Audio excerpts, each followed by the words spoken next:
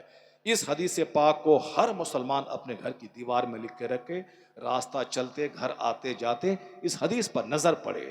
کیونکہ آج مسجدیں ویران ہیں اسی پیسہ کے چکر میں، آج ماں باپ کی خدمت کرنے کا موقع میرے پاس نہیں ہے اسی مال کے چکر میں، آج صاحب سماج کی محبتیں مٹ گئیں اسی مال کے چکر میں، مدرسہ کی دیوار اجڑ گئی اسی مال کے چکر میں، مسجدیں ویران ہو گئی اسی مال کے چکر میں۔ جس مال کو میں نے بہت مہتو دیا، اس مال کے بارے میں حضور کیا کہتے ہیں، ذرا غور سے سنیے۔ آقا فرماتے ہیں واللہ مد دنیا فی الآخرہ، حضور قسم کھا کے ہم غلاموں کو بات کی اہمیت بتا رہے ہیں کہ بات کتنی موسٹ امپورٹنٹ ہے. حضور کہتے ہیں اللہ کی قسم، اس دنیا کی مثال جس دنیا کے لیے ہم لالائت اور بے چین ہیں، حضور کہتے ہیں آخرت جو مرنے کے بعد کی دنیا ہے جہاں سب کو جانا ہے، حضور کہتے ہیں تم میں سے کوئی اپنی انگلی سمندر میں ڈال دے، فل ینظر بما ترجا، پھر انگلی کو نکال کے دیکھے کہ کتنا پانی لے کر انگلی لوٹ رہی ہے. سمندر، پانی، انگلی ڈالا، انگلی نکالا، 4 قطرے پانی ہے جس سے انگلی بھیگی ہے. سمندر، آپار سمندر، دنیا کا 75% حصہ سمندر ہے. 75% یعنی 100 میں 75 حصہ پانی ہے دنیا کا. 25% خشکی ہے جس پر 5 بر اعظم ہے اور 1000 کروڑ کی آبادی جس پہ آباد ہے، اور 200 سے زیادہ کنٹریز جس سوکھی زمین پر آباد ہیں. یہ صرف زمین کا 25% حصہ ہے، 75% حصہ سمندر ہے زمین کا. اور جب قیامت قریب آئے گی سمندر کے پانی کو بہا دیا جائے گا. وَإِذَا الْبِحَارُ فُجِّرَتْ، جب قیامت آئے گی وَإِذَا الْبِحَارُ سُجِّرَتْ، سمندر کے پانی میں آگ لگا دی جائے گی. یہ پہاڑ جو زمین کو ہلنے سے روکے ہوا ہے پلر بن کر، یہ پہاڑ یوم یکون الناس کالفراش المبثوث وتکون الجبال کالعہن المنفوش، جس دن یہ پہاڑ روئی کے گالے کی طرح اڑیں گے. جیسے ایک دنیا جب روئی کو دھنتا ہے اور لحاف اور توشک بنانے کے لیے تو روئی کے گالے اڑتے ہیں، اسی طرح اب جتنے پہاڑ ہیں ہمالیہ پہاڑ سے لے کر دنیا کے سارے پہاڑ روئی کے گالے کی طرح اڑیں گے. جب پہاڑ اڑنے لگیں گے پھر زمین میں زلزلہ پیدا ہوگا، چونکہ زمین کو روکے ہوا ہے پہاڑ. یہ پہاڑ ماؤنٹینز آر پیلرز، یہ پہاڑ پیلر ہیں، اور جس دن یہ پیلر ہی کو اکھاڑ دیا جائے گا یہ روئی کے گالے کی طرح اڑیں گے، پھر زمین ہلے گی. وَإِذَا زُلْزِلَتِ الْأَرْضُ زِلْزَالَهَا وَأَخْرَجَتِ الْأَرْضُ أَثْقَالَهَا وَقَالَ الْإِنسَانُ مَا لَهَا يَوْمَئِذٍ تُحَدِّثُ أَخْبَارَهَا، جس دن زمین ہلا دی جائے گی، زمین کے نیچے کا بوجھ سارا اوپر آ جائے گا، جتنے لوگ قبر زمین میں دفن ہیں سب اوپر آئیں گے، جتنی چیزیں زمین میں ہیں جتنے خزانے سب کو زمین اٹھا کے پھینک دے گی. یہ زمین خبریں بتائیں گی کہ کون یہاں بیٹھ کے اللہ کا ذکر سنا، کون اس زمین پر زنا کیا، کون اس زمین پر بیٹھ کے لاٹری کا ٹکٹ بیچا، کون اس زمین پر بیٹھ کر کے جوا کی محفل سجائی، کون اس میں زمین پر بیٹھ کر کے شراب کی بھٹی میں شراب پیا. یہ زمین سی سی کیمرہ کی طرح ساری رپورٹنگ کرے گی. یوم اذن تحدث اخبارہا، جس دن زمین اپنی خبریں بتائیں گی. کیونکہ ہم لوگ تو اب اے بی سی ڈی سے psychology, zoology, sociology, botany, history, civics, computer, mathematics, astrology, astronomy کرنے کے چکر میں پڑ گئے. جو اصل علم تھا، جو علم انسانیت کو جنم دیتا، جو علم دنیا سے کرائم کو مٹاتا، جو علم دنیا میں آدمیوں کی تعداد بڑھاتا، جس علم سے دنیا میں شریفوں کی تعداد میں اضافہ ہوتا، اس علم کا تو کوئی نام ہی نہیں لے رہا ہے. سب صرف 2 روٹی کمانے اب پیٹ بھرنے کا علم حاصل کر رہا ہے. A+B، A+ فلاں، یہ سارا علم کیا ہے؟ تاکہ پڑھیں گے نوکری ملے گی، 2 ٹکا کمائیں گے پیٹ بھریں گے. یہ زولوجی، یہ سائیکولوجی، یہ بوٹنی، یہ سوشولوجی، یہ فزکس، یہ کیمسٹری، یہ بایولوجی. آپ یہ نہ سمجھیں گے کہ میں فزکس، کیمسٹری، بایولوجی نہیں جانتا ہوں. میں نے اسکولز کی جتنی ڈگریاں ہوتی ہیں سب میں ہائی کلاس کا مارکس میں لایا ہوں. میٹرک میں 400 لڑکوں میں نے ٹاپ کیا ہے. انٹرمیڈیٹ میں 1 درجن کالج میں میرا سب سے سپر رزلٹ رہا ہے. گریجویشن میں انگریزی میں نے آنرس کیا ہے جس کا رزلٹ میرا فرسٹ کلاس کا رہا ہے. میں نے اپنے کالج میں ماسٹر کی ڈگری میں نے انگریزی میں حاصل کی ہے. میں نے اسکول کالج کے ماحول کو دیکھا ہے، میں نے بالکل پانی کر دیا ہے. رزلٹ میرا ہائی کلاس کا رہا ہے. میں جو بچپن سے ہی اسکول میں پڑھتے رہے ان سارے بچوں مدرسے میں پڑھنے کے باوجود میرا ہائی کلاس کا رزلٹ رہا ہے. جہاں مجھ کو 5 سوال کا جواب دینا ہے، 10 سوالات کے جواب میرے دماغ میں رہتے تھے اور میں پریشان رہتا تھا کہ 5 ہی کا آنسر دینا ہے اور 10 سوال مجھ کو یاد ہیں، میں کون سا لکھوں کون سا نہیں لکھوں. میں نے قریب سے سب ماحول کو دیکھا ہے. سارا تماشا پیسہ کمانے کا ہے.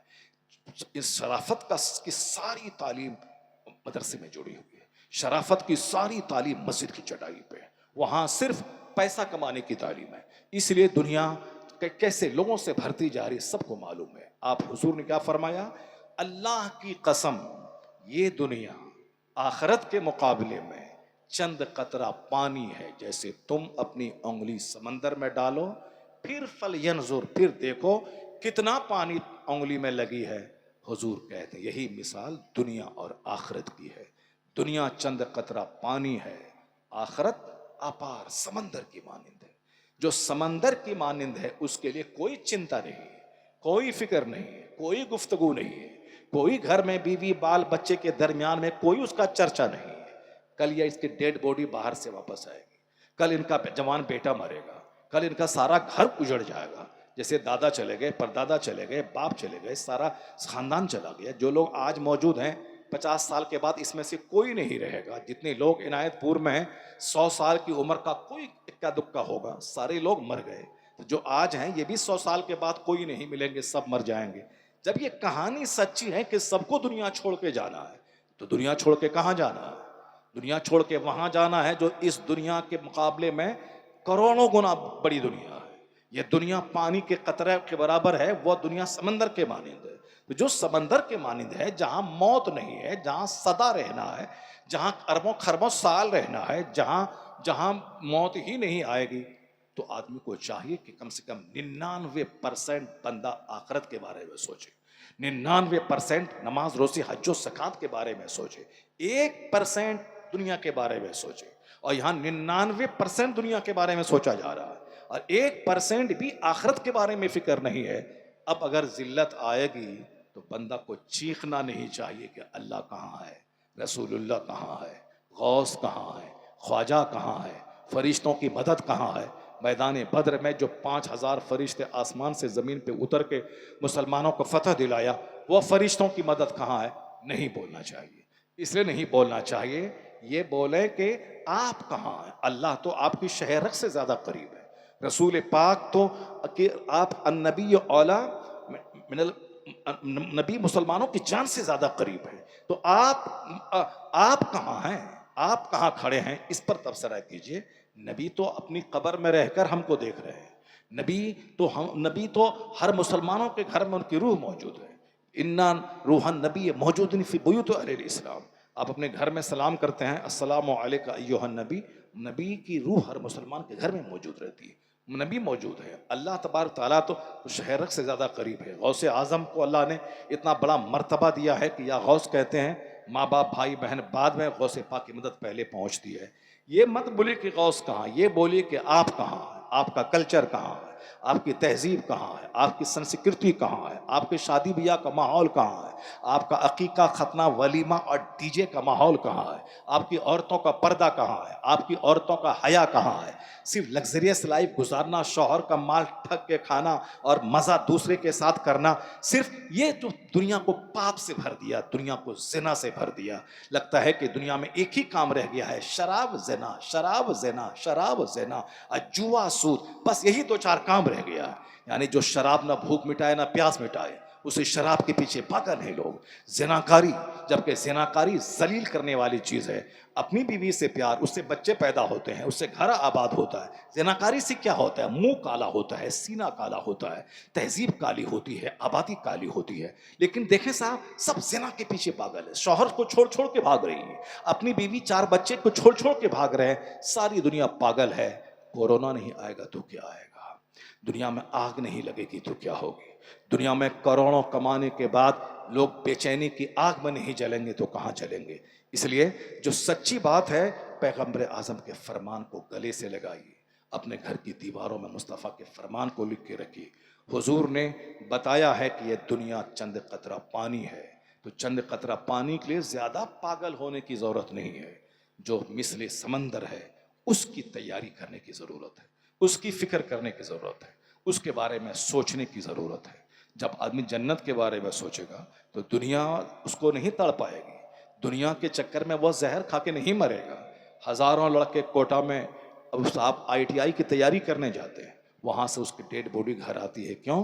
اسی دنیا نے اس کو بے چین کر دیا کہ میں IAS نہیں آفیسر نہیں بن پاؤں گا، میرے ماں باپ کی امیدیں مجھ سے وابستہ ہیں، میں ماں باپ کو کیا منہ دکھاؤں گا، چلو زہر کھا کے مر جاتے ہیں۔ لڑکی نہیں ملی، انہوں نے پیار میں دھوکہ دے دیا، چلو زہر کھا کے مر جاتے ہیں۔ لڑکا نہیں ملا، پیار میں دھوکہ دے دیا، چلو ٹرین کی پٹری میں کٹ جاتے ہیں اور سمندر میں جا کے کود کے مر جاتے ہیں۔ یہ جو جانے جا رہی ہے یہ صرف دنیا کی ہوس میں۔ لڑکی نہیں ملی تو جان دے دیا، نوکری نہیں ملی تو جان دے دیا، کمپٹیشن فیس نہیں کر پایا تو جان دے دیا۔ لیکن جس کی نظر جنت پہ رہے گی، جس کی نظر جنت کی حور پہ رہے گی، جس کی نظر جنت کے انعامات پہ رہے گی، وہ دنیا کو تو کوڑی کے تین سمجھے گا، وہ دنیا کو تو ایک دھول سمجھے گا۔ اس لیے یہاں عورت ملے نہ ملے، شادی ہو نہ ہو، نظر جنت پہ ہے، نظر حور پہ ہے، نظر غلمان پہ ہے، نظر جنتی سونے چاندی کی اینٹ سے بنے ہوئے مکان پہ ہے۔ اس لیے غوث اعظم کے سلسلے کے ایک بزرگ نے کہا تھا، میرے بیٹے ہزاروں کتابوں پڑھنے سے بچ جاؤ گے، صرف 2 فارمولا کو یاد رکھ لے، دنیا کا کوئی درد، دنیا کا کوئی زخم